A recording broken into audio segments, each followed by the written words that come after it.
വിവാഹശേഷം സിനിമയിൽ സജീവമല്ലെങ്കിലും സോഷ്യൽ മീഡിയയിൽ വളരെ സജീവമാണ് നസ്രിയ. മലേഷ്യൻ യാത്രയ്ക്കിടയിലെ ചിത്രങ്ങളായിരുന്നു കഴിഞ്ഞ ദിവസം വൈറലായിരുന്നത്.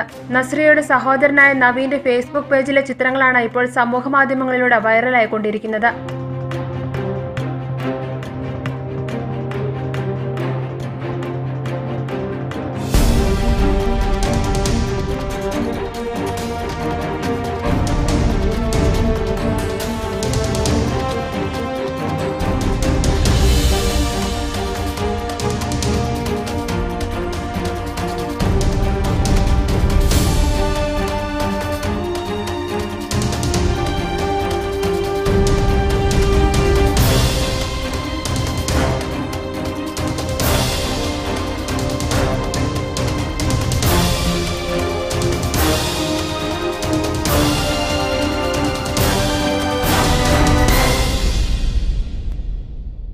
For latest news, like it, share it and subscribe to Star Sun News.